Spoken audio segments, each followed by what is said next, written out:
Houve uma mudança profunda com a reforma tributária quando há operações nas quais a empresa entrega imóveis em pagamento aos sócios, né?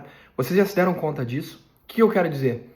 Até então a gente usava como ferramenta interessante de planejamento tributário em holdings patrimoniais ou empresas operacionais que por algum motivo pretendesse entregar imóveis aos sócios como pagamento dos lucros que foram distribuídos, né? Isso é uma coisa bastante usual, especialmente porque se utilizava uma manobra lícita à época, no sentido de dar em pagamento esse bem ao sócio pelo valor que o bem estava lançado na contabilidade da empresa. Normalmente um valor abaixo do valor de mercado. Muitas vezes porque o próprio bem tinha sido construído pela empresa, imagina uma incorporadora, uma construtora, ou tinha sido adquirido há muito tempo, numa holding patrimonial, e por aí vai.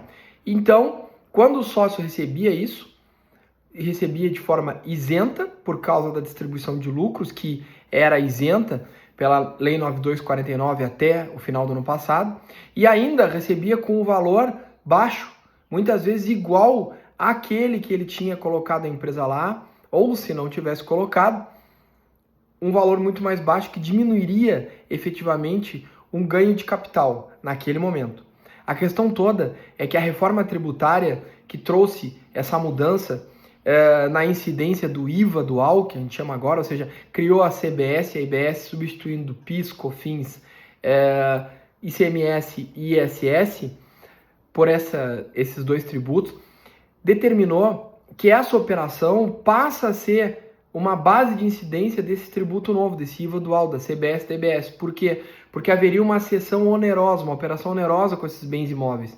E por isso, o artigo 5º, então, da Lei Complementar 214, que regulamenta a Emenda Constitucional 132, que criou essa reforma sobre o consumo, como se chama, na verdade ela é muito mais do que isso, né? Uma reforma muito profunda, isso é assunto para outros momentos, determina então, como eu estava dizendo, que esse bem venha para o sócio em pagamento pelo valor de mercado, que inclusive o fisco pode aferir por força de novas ferramentas que foram criadas para fiscalização e apuração desses valores, como o SINTER, o CIB, que é aquele número de cadastro que cada imóvel vai ter, e por aí vai. Então o que eu quero dizer? Que muitas vezes esse bem já vem por um valor maior que ele estava lançado na contabilidade da empresa, ou ainda que o próprio sócio tinha aportado no capital social. Então aquela situação de diferimento do ganho de capital que o sócio tinha quando recebia esse bem não existe mais, ou recebimento por um valor menor do bem. Isso pode trazer incidências tanto para a pessoa jurídica que dá em pagamento, como para o sócio que recebe. E por outro lado, fechando esse combo aí que atrapalhou muito o planejamento tributário, piorou essa questão tributária, é a regra da Lei 15.270, ou seja, a famosa incidência agora de tributos sobre a distribuição de lucros e dividendos, que antes não acontecia. Como vocês já sabem, sempre que uma pessoa jurídica para pagar para uma pessoa física mais do que R$50 mil no mês, tem que ficar retido 10% a título de imposto sobre a renda. E essa incidência não havia. Obviamente depois a pessoa que recebeu tem que fazer a sua declaração para apurar o imposto de renda pessoa física mínimo, somando todas as suas bases de recebimento, para ver se isso passa de R$600 mil por ano, né, e vai poder deduzir essas deduções, essas retenções, melhor dizendo, que aconteceram. Mas o que eu quero dizer é que houve uma mudança enorme de paradigma, vocês percebem? Se por um lado, então agora eu tenho que os bens, quando são dados em pagamento aos sócios, como distribuição de lucros, tem que ter o valor de mercado nesse pagamento, que aumenta provavelmente a tributação dos dois lados, como eu já expliquei. Por outro, um segundo ponto, eu tenho a tributação sobre lucros e dividendos distribuídos. E obviamente quando se paga um imóvel para o sócio, o valor vai passar de 50 mil no mês. Então eu também vou ter uma incidência que antes não tínhamos. E isso muda o planejamento em holdings familiares, holdings patrimoniais, holdings de operação que participam em outras sociedades, não é? E ainda nas próprias empresas quando elas fizerem esse tipo de operação imobiliária.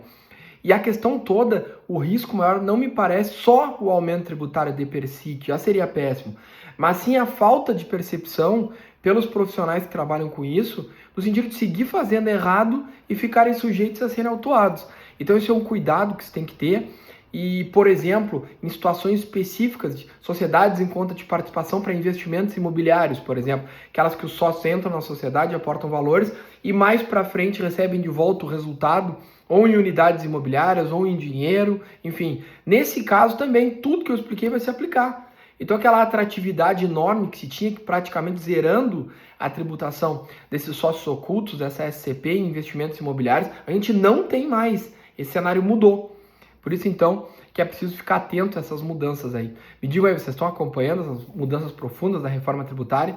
Vamos trocar uma ideia nos comentários aí, questionamentos. Eu estou à disposição. Abraço a todos. Valeu!